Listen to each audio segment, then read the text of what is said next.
बच्चे और वनमानुष की कहानी। एक गांव था जिसमें वनमानुष के बारे में कई किस्से सुनाए जाते थे।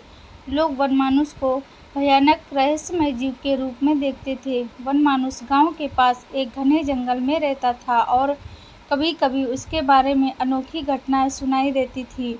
एक दिन गांव के एक व्यक्ति ने वनमानुष को देखा और उसे पकड़ने का प्रयास किया, परंतु वनमानुष चतुराई से उससे बच गया और जंगल में घुस गया।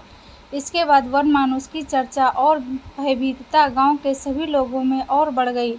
एक दिन एक बच्चा गांव के पास खेलते हुए गांव से दूर जंगल में चला गया। उसी समय एक भेड़िए ने बच्चे को देख लिया और उस पर हमला कर दिया। उस समय वनमानुष भी वही था। वनमानुष को बच्चे के रोने की आवाज़ आई। वह बच्चे के रोने की आवाज़ के पास गया और वनमानुष को जब यह देखा कि भेड़िए ने बच्चे पर हमला कर दिया, तो वनमानुष ने एक मोटी लकड़ी उठाई और भेड़िए पर हमला बोल दिया। वनमानुष के हमले से भेड़िया डर गया और बच्चे को छोड़कर भाग गया। बच्चा वनमानुष को देखकर बहुत खुश हुआ और उसे अपना मित्र बना लिया। वह रोज उसके साथ खेलता और मिलता था। वनमानुष के दिल में उस बच्चे के प्रति एक अलग ही स्नेह और दया आ गई। वनमानुष ने अपने दोस्त बच्चे को कई बातें सिखाई, जैसे धैर्य रखना, प्रकृति के साथ मिलकर रहना और अन्य मूल्यवान सीखे। बच्चा भी अपने वनमानुष मित्र की सभी बातों को ध्यान में रखता और उसकी सीखों का पालन करता था।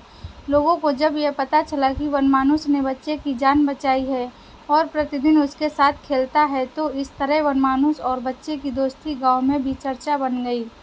लोगों ने विचार किया कि वनमानुष भी एक आदिवासी मनुष्य की तरह है, जिसका दिल भी दयालुता और प्रेम से भरा होता है। वे अब उसे भयानक नहीं बल्कि प्रेम पूर्वक देखते थे। वनमानुष कहानी संवेदनशीलता, प्रकृति के साथ संबंध और सजगता के महत्व को दर्शाती है। शिक्षा।